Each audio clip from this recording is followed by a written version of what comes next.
तो म्यांमार में जाकर हमने अटैक किया। यस, वहां पे उल्फा थे जो वहां पर टेररिस्ट क्रिएट करते हैं और भारत में भेजते हैं। और ये हिस्टोरिकल दिन है, संडे का दिन, जब आप अभी रेस्ट कर रहे हैं संडे वाले दिन, लेकिन हमारी जो एनएसए है, हमारी सिक्योरिटी फोर्सेस हैं, रा है, वो रेस्ट नहीं कर रही। जो उल्फा है उसने अपनी तरफ से एक ऑफिशियल लेटर जारी किया जिसमें कहा कि कल देर रात भारत की सेना ने हमारे ऊपर ड्रोन स्ट्राइक करी है जिसमें हमारा कमांडर मारा गया है। नहीं, इन्होंने तो यह भी दावा किया कि सैकड़ों ड्रोन हमारे ऊपर दागे गए, जिनमें से कुछ हमने मारकर भी गिरा दिए। कैसे मारकर गिराए इसकी जानकारी नहीं दी, लेकिन यह भी बताया कि ये सब कामिकाजी ड्रोन थे जिसकी मदद से हमारे ऊपर सर्जिकल स्ट्राइक जाम दी थी। डीप डेंस फॉरेस्ट के अंदर जाकर, जो जंगल्स हैं म्यांमार के, वहां पर प्रिसीशन स्ट्राइक किया गया हमारे ड्रोन्स के थ्रू। लेकिन आपने वहां जाकर अटैक कर कुछ तो है जो आपने किया है। नमस्कार, आज की लेटेस्ट खबर के बारे में बात करते हैं। जैसा कि आप जानते हो, सुबह से खबरें आ रही थी भारत ने म्यांमार के ऊपर अटैक किया, लेकिन अब खबर सामने आ गई है क्लियर कि उल्फा की तरफ से एक रिपोर्ट और लेटर जारी किया जिसमें उसने बताया कल देर रात जो है भारत ने हमारे ऊपर ड्रोन से अटैक किया, जिसमें उनके कई लोग जो हैं मारे भी गए। और म्यांमार के अंदर उल्फा के लोग जो हैं वो टेररिस्ट जो हैं वो क्रिएट करते हैं और भारत भेजते हैं। तो संडे का दिन ये हिस्टोरिकल दिन है जहाँ पर लोग रेस्ट कर रहे हैं। वहाँ पर हमारी जो सिक्योरिटी फोर्सेस हैं, एनएसी हैं, रॉ जो है वो हमारे लिए लड़ रही है, ड्रोन्स अटैक कर रही है। डीप डैम म्यांमार के फॉरेस्ट के अंदर जा कर के ड्रोन्स अटैक कर रही है इन लोग के ऊपर।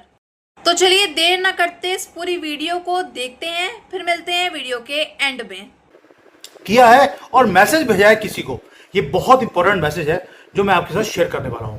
कोई फाइटर प्लेन नहीं किया, कोई आदमी नहीं किया, सिर्फ ड्रोन्स। और उसके बाद जो प्रिसीशन स्ट्राइक्स करे हैं, जो टारगेटेड हमने, जो टेररिस्ट के डेल में जाकर हमने घुस के मारना था, वो काम किया है। ठीक है, आशीर्वाद है। सारे हथियार उल्फा के पास चाइनीज हैं और फंडिंग आती है आईएसआई से, पाकिस्तान से। और आपको मालूम है इनका सबका एक ही एजेंडा है कि नॉर्थ ईस्ट को भारत से अलग किया जाए, ताकि जो भारत की सॉवरेनिटी है, 7 स्टेट्स को अलग करना है। उल्फा अकेला काम नहीं करता दोस्तों, वो हमेशा बोलता है कि हमें असम को सेपरेट करना है, एक separate sovereign communist style country बनानी है उनको। कम्युनिस्ट स्टाइल सोच के देखिए कि असम वालों को कम्युनिज्म से क्या मतलब है। एंटी इंडिया फोर्सेस, एक तो जो कापलांग फैक्शन है उनके साथ, दूसरा इवन की जो मेतीज हैं मणिपुर के, उनके साथ भी हाथ जोड़ लिया है।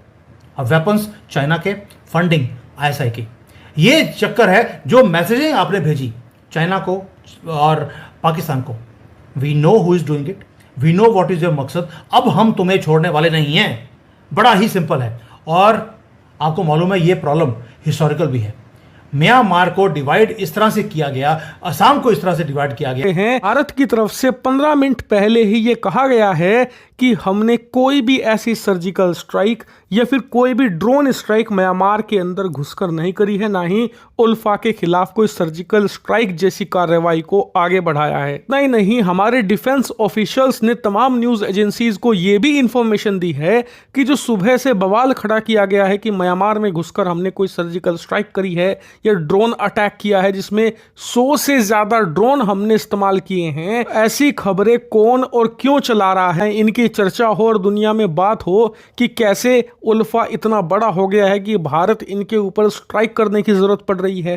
खैर, इसको लेकर एक सिनेरियो यह भी हो सकता है कि भारत ही इस मामले को उठाना ना चाहता हो। हमने चुपचाप सर्जिकल स्ट्राइक कर दी, लेकिन हम इस मामले को अब शायद उछालना ना चाहते हो, इसीलिए हम चुपचाप डिनाई कर रहे हैं। खैर, ये तीनों सिनेरियो हैं, आपको क्या लगता है इन तीनों में से कौन सा सही और सच साबित हो सकता है? खैर, सच्चाई तो एक दिन सामने आई जाएगी, कौन झूठ बोल रहा है कौन सच। लोगों के ऊपर अत्याचार किया है भारत की गवर्नमेंट ने, यानी कि जब ये आके हमारे लोगों, तब अत्याचार नहीं था, तब तो ये दिवाली और होली कर रहे थे या हैप्पी मुहर्रम मना रहे थे हमारे यहाँ पर आकर। और हमारे जो ड्रोन्स हैं उन्होंने क्या किया, वहाँ पर लॉइटरिंग म्यूनिशंस को लेके गए, वहाँ पर प्रिसीशन स्ट्राइक्स किया एंड जिन को ट्रैक किया हुआ था, यानी कि इंटेलिजेंस की रिपोर्ट हमारे पास थी, कौन कौन से आदमी को हमने एलिमिनेट करना है, एक्यूरेट और हमने मदरसों में और मस्जिदों को ढाया वहाँ पर। क्योंकि ढाने का मकसद ये था कि जो जड़ है जहां से ये पैदा होते हैं वहीं पर खत्म किया जाए। दोस्तों भारत ने साइलेंटली काम किया है और रियल स्ट्रेटेजी क्या है वो बताता हूं आपको। एक जर्नलिस्ट ने हमारे इंडियन आर्मी वालों को पूछा कि सर ये कोई सर्जिकल स्ट्राइक था क्या, आपने हमें बताया नहीं, क्या ये कोवर्ट ऑपरेशन था, वन टाइम ऑपरेशन था, या ये रॉ का ऑपरेशन था, किसका था? तो आर्मी वाले ने बोला बहुत ही, यानी कि अब भारत अपने एयर स्पेस को यूज करता है दूसरे कंट्री में जाकर मैसेजिंग भेजने के लिए, चाइना को, पाकिस्तान को, इवन डीप स्टेट को। आप चाहते हैं भारत के टुकड़े करना, हम आप ही के चूचों को टुकड़े कर देंगे। और दोस्तों आपको मालूम है कि भारत जो है उसने म्यांमार को कितनी बार बोला कि आप उल्फा मिलिटेंट्स को वहां पे जो हाइड कर रहे हैं आपके एरिया में उसको कंट्रोल कर लीजिए, लेकिन उन्होंने कभी हेल्प नहीं करी, हमेशा ब्लाइंड आई रखा उन्होंने, क्योंकि उनको भी ब्लाइंड आई रखा।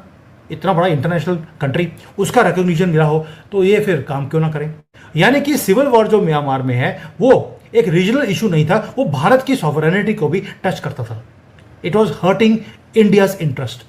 इसीलिए ये जो अटैक हुआ है आज, बेशक वो लेट है लेकिन आया दुरुस्त टाइम पर है। पाकिस्तान की एंकड़ी हमने निकाल दी। अब म्यांमार को सीधा करने से आपने पाकिस्तान को वहां पर भी मात दे दिया, चाइना को दे दिया, प्लस एक मैसेज दिया है बांग्लादेश को भी। बोला मैं इंडिया से, दिल्ली से रोड बना रहे हैं हम लोग, रेल बना रहे हैं जो सीधा थाईलैंड जाएगा वाया म्यांमार। एक रोड जो नॉर्थ ईस्ट को हमारे जो साउथ ईस्ट एशिया है उसके साथ कनेक्ट करेगा, ताकि ट्रेड इंक्रीज हो, हमारा टूरिज्म इंक्रीज हो, और जो बॉर्डर्स इश्यूज हैं ये भी परमानेंटली खत्म हो जाएंगे जब वहां पर इकोनॉमिक ग्रोथ आएगी। चाइना इस चीज को इतने आसानी से करने देगा, ये हो नहीं सकता, क्योंकि भारत का ड्रीम यानी कि चाइना का नाइटमेयर, और ये प्रोग्रेस है इस एरिया को तरक्की लेके आने की, उसको स्लो डाउन कर दिया। क्योंकि जब वहां पर तरक्की आएगी तो लोग इन उल्फा वालों के साथ जुड़ेंगे नहीं, इसलिए इसको हॉट रखने का पूरा प्लान था हमेशा के लिए, चाइना का भी और पाकिस्तान का भी। लेकिन अब टाइम चेंज हो गया दोस्तों, एक काम और भी किया गवर्नमेंट ने। आज अगर अटैक किया है उसका रीजन था हमारे पास पुख्ता इंफॉर्मेशन। कहां से आई वो? उसका रीजन था कि उल्फा के कई ऐसे लोग हैं जिन्होंने रिसेंटली सरेंडर भी किया है, पिछले 2-3 साल से लगातार सरेंडर करते जा रहे हैं। ये हमने कवर किया और खत्म किया है।